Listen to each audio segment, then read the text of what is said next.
Welcome to the Rialto Marketing Podcast. Today's episode is a revenue acceleration series interview where we talk to seven-figure B2B professional service firm owners that are actively trying to grow their business and get to the next level.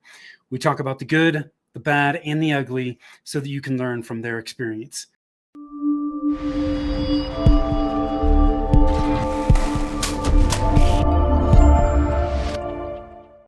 Hi, I am Tim Fitzpatrick with Rialto Marketing, where we believe you must remove your revenue roadblocks if you want to accelerate revenue growth.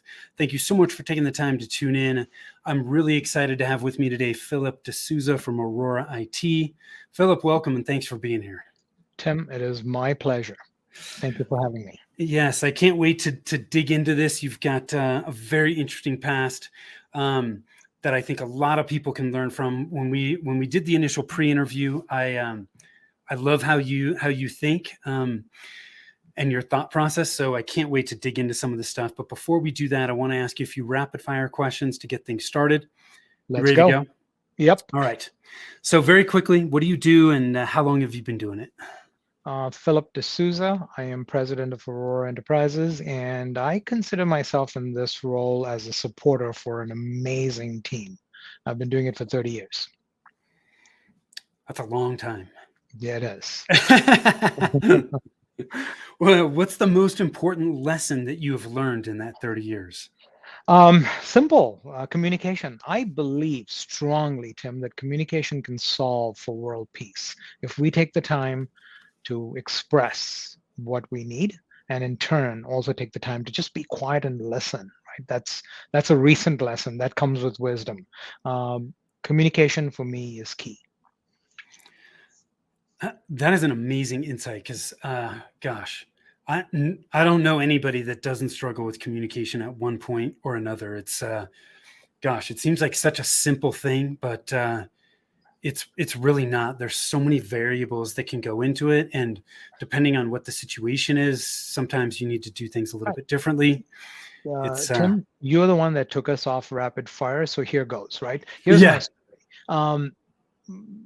There's this story, this fable about the blind man and the elephant, right? There's an elephant in the forest, and this is the one I always give when I'm talking to leaders and boards of directors. There's an elephant in the forest, and blind man run upon this elephant. Why there's an elephant and why there's blind men, that's for another episode. And one guy grabs the elephant's trunk and says, oh, it's a tree, leg, and says it's a tree trunk. The other one grabs the trunk and says it's a hose. Someone grabs the tail and says it's a rope.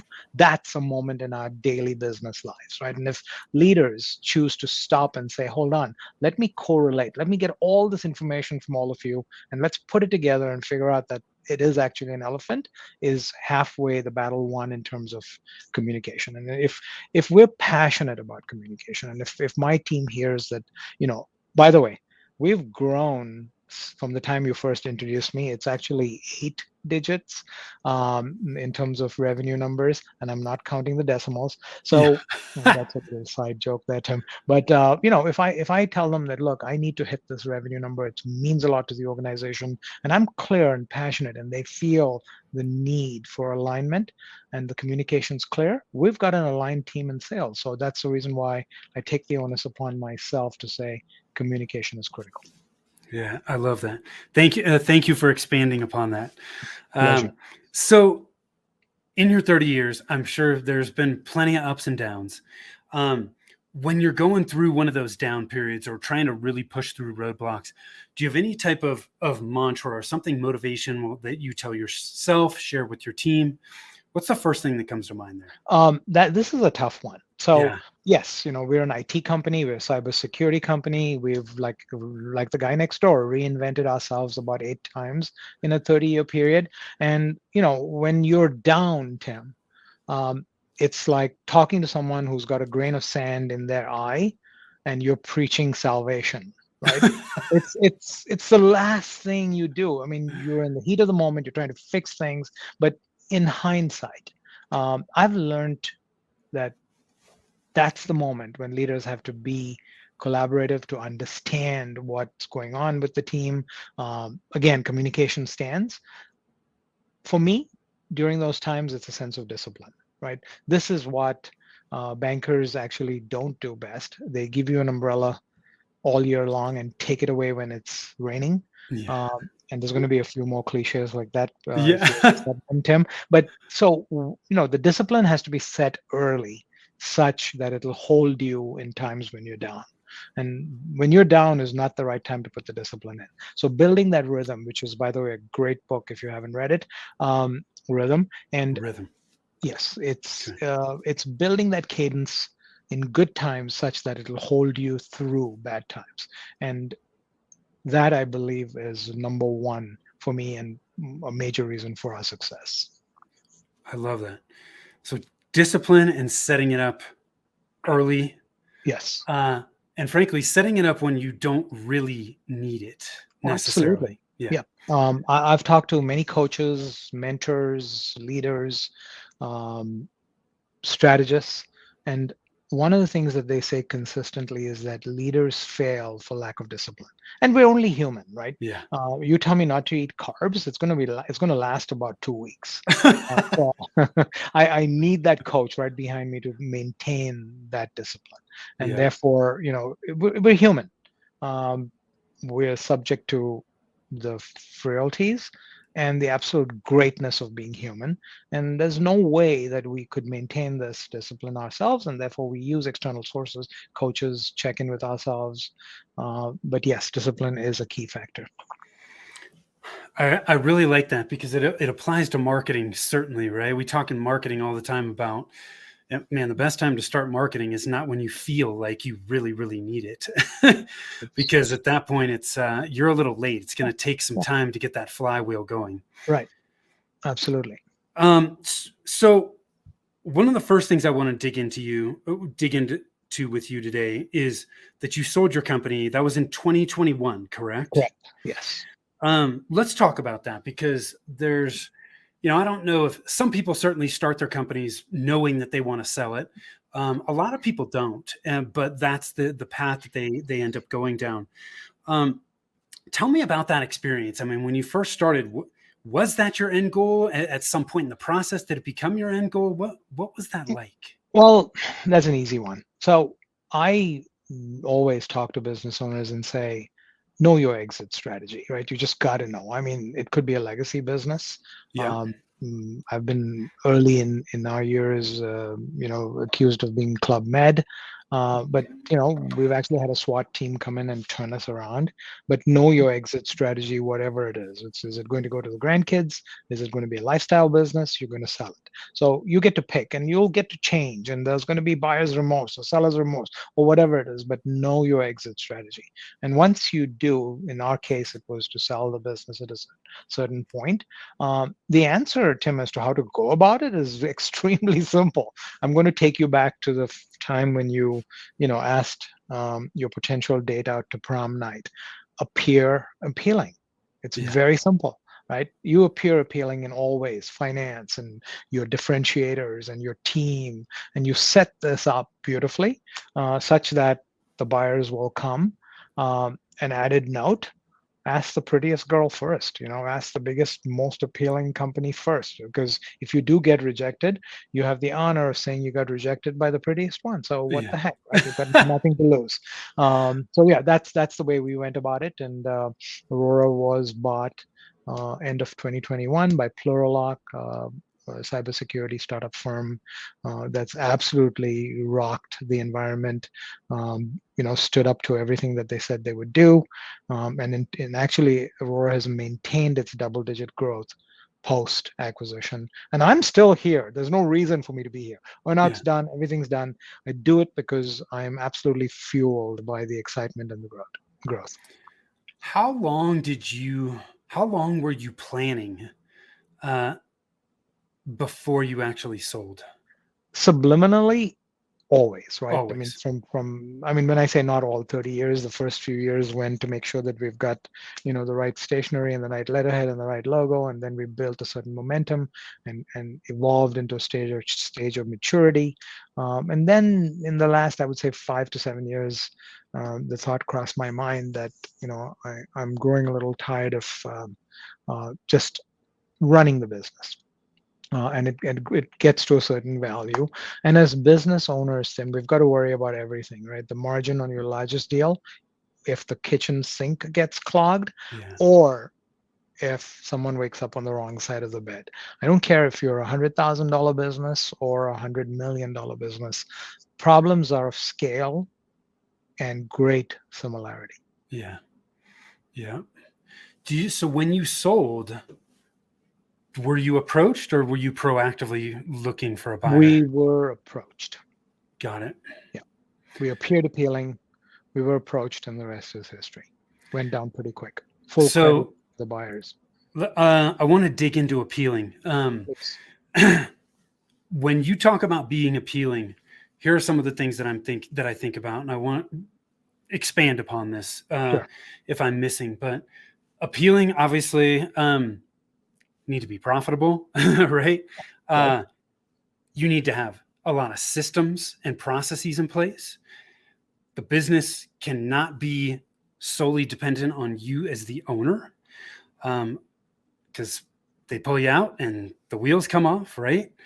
Um, what other things should a business owner be thinking about to be So appealing? I'll definitely give you that the owner should not, we've made a few mistakes in subsequent acquisitions. Your business should not be owner dependent. We Yeah, always look for that 100%. Um, Processes, documentation, scalability is a big one, right? yeah, You want to make sure that these trends can be maintained. Um, Revenue and profitability are highly subjective in the startup world, in the SaaS world. Sometimes, businesses in that area go for multiples of revenue and are not necessarily profit driven. So we live in exciting and crazy times, right? People yeah, are buying SaaS businesses for 10 and 15 and 20x revenue with very little profitability, and because they're looking to leverage the customer base, they're looking to reference reach. But yeah, in general, what holds true is the fact that this business should be scalable in a technology that is tenable. And appear appealing is, look, it fits in with my greater portfolio. The customer base is aligned. There's potential to cross sell, and a strong team, right? People matter most. A yeah. strong team that'll work through acquisition, integration of systems. All these are second tier, but equally important. How long was the due diligence process for you? Oh, quick, 3 months. Okay. Yeah. Yeah, And that's again, it goes through the fact that we had everything organized. We had all the answers. We had a strong brand platform from which we were operating. And had all the documentation, good finance team that could deliver on this. It was not in any way easy. It yeah, was brutal, but it was fast. yeah. There's when somebody's going to buy you, they want to know everything that's in Oh the yes, closet. turn every rock, and I'm so glad they did. Right, and so one more piece of advice: if this is a conversation about selling business, besides appealing, ask for everything, however minute. Right, if you like, a pink stapler, don't take it for granted. Put it in your list of asks. Yeah. So that's the big lesson. So let's transition to start talking about marketing to Please. get your business to a place where it was appealing and it was something that somebody actually wanted to buy.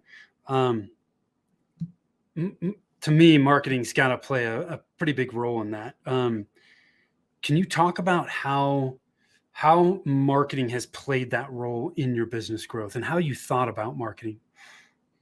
So when we first started was, we're ready to conquer the world, and marketing, in all honesty, was secondary for us when we started. It was a tough lesson, right? You can only go so fast, so hard with just purely a sales team till you reach a certain point when they're like, look, we need more leads, we need to be known, we've got to have a strong social selling. So we had a well trained sales team, We had a well-trained engineering team.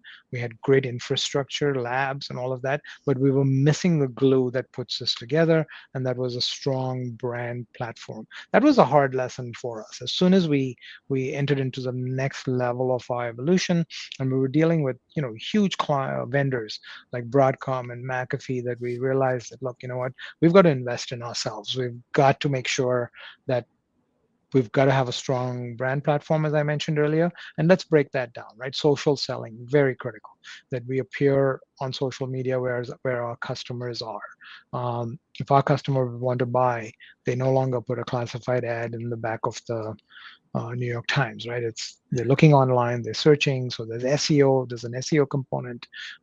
There's having level 2 conversations, and I refer to that as your potential buyer and certain LinkedIn groups. And if we don't appear in those groups, and we are not proactive educating those groups, then we fall back in terms of what our potential is as an organization. So, no doubt, marketing is very critical.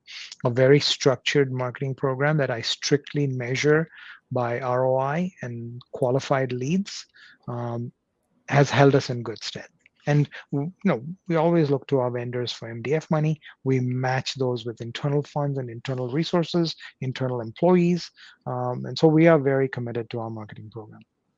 What is your and remind me, you have about 40 employees, is that right? Well, last count was approaching 80. Okay, 80. Globally. Okay. What is your internal marketing team look like? So we've got marketing analyst, marketing manager. We've got a support team for website stuff inside, but for the rest, consultants. So the SEO stuff, the domain authority, and whatever else technical, the metrics, the responsiveness, the broken links, and whatever else I'm sure you can wax eloquent on that, and the various components. We go to external sources because we can only do so much internally. This is my mowing the lawn analogy. Are you ready for this, Tim? Yes, I'm ready. So, we're all enthusiastic. We buy a new house and we're like, oh yeah, beautiful backyard. I'm going to start mowing the lawn every weekend. So at the time I went to Sears and bought myself a nice lawnmower, and it lasted, the first week and the birds were chirping, and the second week, and then by the third week I had something better to do, and by the fourth week I've neglected it. And so why not give it to people that do this best, right? And so along comes a knock on the door with that proverbial card saying, I can be your favorite gardener. 20 years later, my garden's immaculate, and it's mowed every Saturday morning, right? So that's what consultants do best.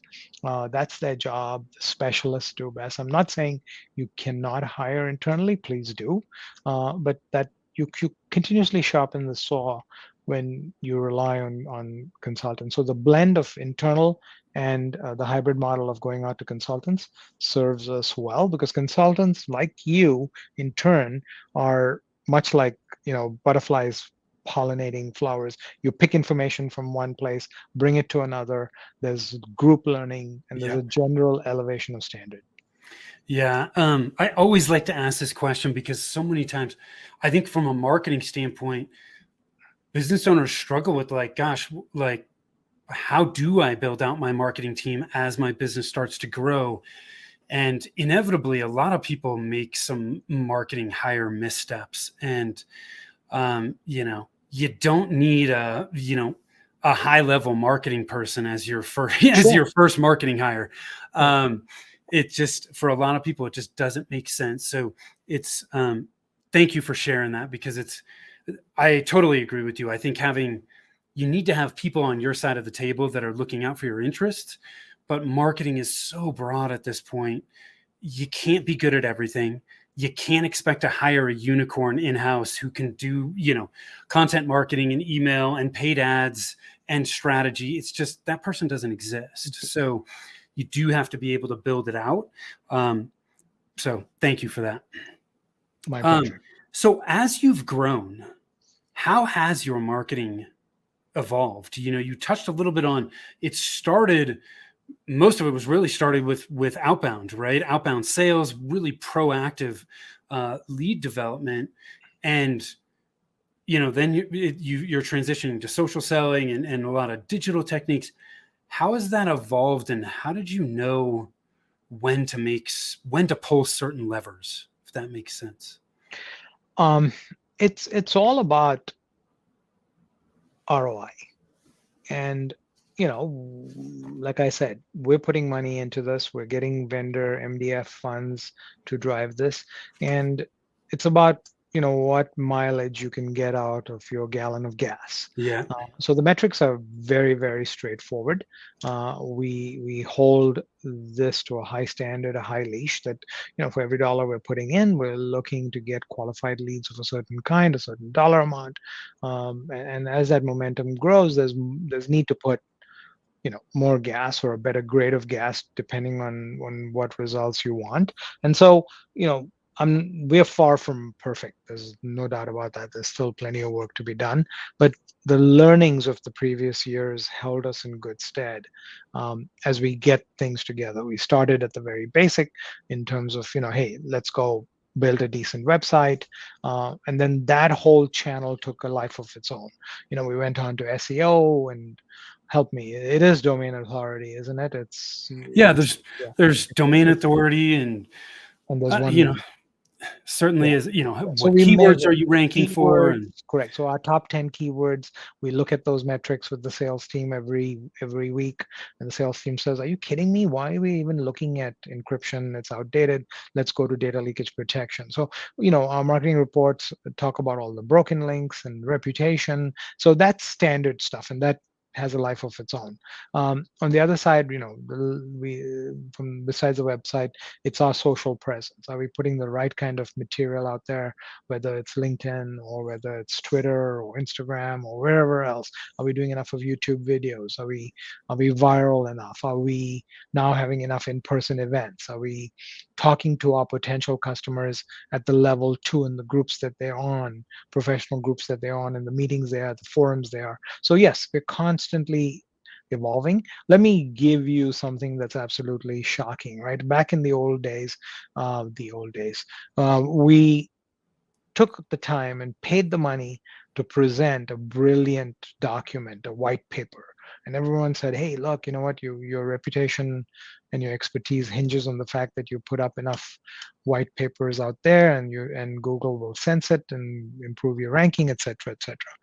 Today, a 3-year-old, while having her breakfast, can do a little jig and have more followers than my best white paper, right? yeah, Um, yeah, Again, we're living in stupendous times, and so we've got to take all this into account while we're designing our marketing program, and it's ever evolving. The one through to all this, Tim, is the fact that it's all about the customer. Listen to your customer, figure out where your customer is, hang out where your customer is, and know what your customer wants. yeah. I mean, when you think about the fundamentals of marketing are not complicated. It's very easy for us nowadays to overcomplicate things, but it's exactly what you just said. Everything from a marketing standpoint starts with our ideal clients and what's important to them, where they are, and what we need to say to engage them. The other thing that you said that I think is so easy for people to miss, that is critically important here, is you were touching on the metrics. So many businesses have no idea whether their marketing is working or not because they have not outlined the important metrics to track. And when we outline the right metrics, those can help guide the decisions that we make so that we make better, more informed decisions. And you also touched on this, which is like, we're never done. It's ever evolving. Your marketing is not set and forget it activity. It's you're always testing. A lot of the things you do are not going to work. And if you're not tracking the right metrics and testing over and over again, you're never going to know what course correction and adjustments you need to make. Absolutely. So, business plans, right? And I'll give you a similarity in structure here. When we're designing a business plan, the components of a business plan are extremely simple. It's know where you are at the moment, or define where you are at the moment, define where you need to be, And the plan is how to get from where you are to where you need to be. Yet 80% of businesses fail in their first 5 years. And I'm sure, a multitude of them have got great business plans, right? The problem, Tim, is not being able to define exactly where you are. Oh, no, no, no. We're really good. We're fine in this. But the more accurate you are on defining where you are, and this is where your conversation of metrics comes in, the more accurate the chances are that you'll end up where you need to be. And it's easy to say, magically we're going to be $100 million company if we dabble in social media. No, it's going to take effort. It has to be defined effort, right? And then this is where it's very critical to get the components right of where you are, what are the resources you need, and accurately define where you need to be. Damn, it's that simple.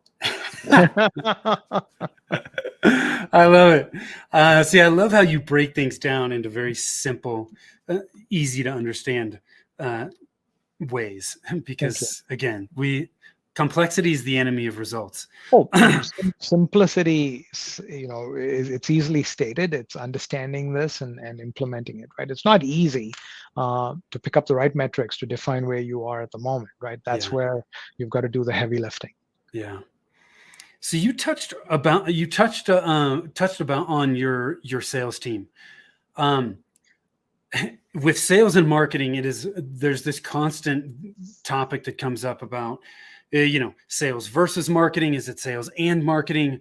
What are your thoughts there? And if you really do what you can to keep them on the same page, how are you doing that? How are you integrating? I'm as confused as the next guy, Tim. I'm as confused as the next guy. So, for me, yes, it's sales and marketing. We hold them on par. Obviously, the sales guys are blue-eyed boys in the organization. They're coin operated. We get it, right? But they're the first to say that they wouldn't be able to do this without marketing. So yes, on our meetings, sales and marketing are on par. Both are involved. We get to make a wish and say, hey, look, we want to have a webinar on continuous behavioral authentication on the 3rd of March in 2023, make it happen. And then the marketing wheels churn in designing campaigns and getting emails out and ensuring what's the open rate and whatever else, design, a great email with a perfect call to action. And it's hard. It's hard work. And again, it goes to my lawnmower analogy. Let the people that do it. Yeah. Well, and I just don't know how you run an effective organization if you don't have sales and marketing on the same page.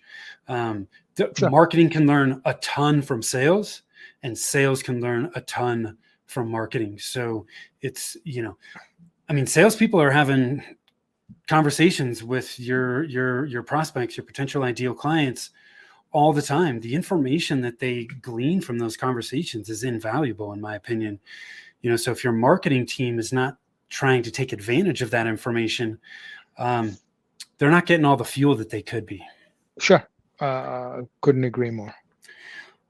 So we've dug into a lot of stuff, and I love this conversation. I want to ask you a couple more questions before we close things out. First thing is, what would you say has been the biggest thing that has impacted the growth of your company? One factor that's influenced the growth of my company, I would say it's my team. Funny story here. I thought I could conquer the world by myself, right? And very reluctantly hired the first employee and just made sure that they were the right fit in the organization. That's critical. And creating a sales team, I'll give you a good one here, Tim. Reed Hastings, who is the CEO of Netflix, and the Netflix story. Yep. He goes to Blockbuster, says, buy me for a few million, and Blockbuster laughs in his face. And then before you know it, Blockbuster's gone and Netflix is this giant, right? Yes. He's got this great book that's titled No Rules Rule. And in that book, he says, look, every one of my employees, I just need two things. I want them to be loyal to the organization, to hold company interest first. And secondly, I want to make sure they're rock stars. And that's a tenet that we've held sacred.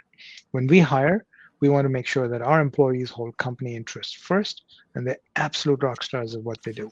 You set that up and you watch the magic happen. So, I've got sales guys who are just highly motivated, who hold company interests first, will go out, will make the sale, will do what it takes to bring the numbers in.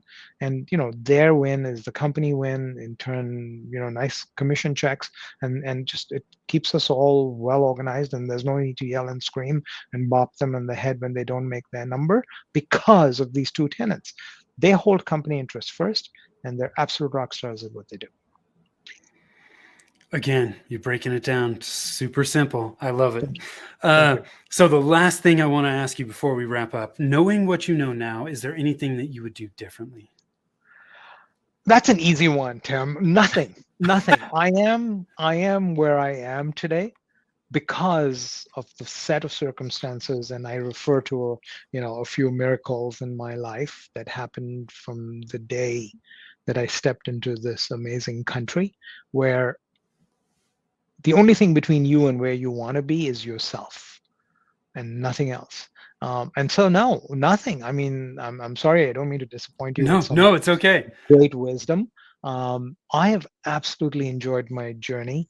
2023 is going to be different. It's going to be up and down and exciting. And every year, we set our goals, and I set, one thing. I have this, what's my word for the year? And I go to things like leadership and servant leadership and support and gratitude, and I'll live that word through the year. I learned this from another friend. But to answer your question, I wouldn't change a darn thing, Tim. Yeah. I'm trying to remember the quote, but it's your path, the good and bad parts of it have brought you to where you are. So if you pull some of those out, you're probably not going to get to the same destination, right? Yep. I think, I like where I am. And I just want to yell out that I'm the luckiest son of a gun. I love it. Thank you. Philip, thank you so much, man. This has been a great conversation. Where can people learn more about you if they want to connect with you? D'Souza.com is a great place where I've got blogs and my personal life and my thoughts and leadership. Aurora IT is the company that I founded, created, and now work for. And thank you for flashing that on the bottom of the screen, Tim. Well done. Very slick presentation. Yeah. I talk to you. I feel the white glove treatment here. So greatly appreciate being here. Thank you very much for the opportunity to wax eloquent and share my experience and knowledge with the rest of the world. It's been a pleasure. So D'Souza.com and Aurora IT, we will make sure that those are in the show notes as well for those that are listening, but go check it out. I was impressed the first time I spoke to Philip, and I'm even more impressed now. So I hope you feel the same. Philip, thank you for taking the time, man. I really appreciate it. Those of you watching, listening, I appreciate you. Man, growing a business is all about removing your revenue roadblocks. And if you want to discover and assess what your roadblocks are, head on over to revenueroadblockscorecard.com. It will evaluate you on the 9 common revenue roadblocks when it comes to marketing, so that you can start working on getting rid of them and accelerate your revenue growth. If you want to connect with us over at Rialto Marketing, you can also do that. Just head on over there. I'd be happy to chat with you. So thank you for tuning in. Until next time, take care.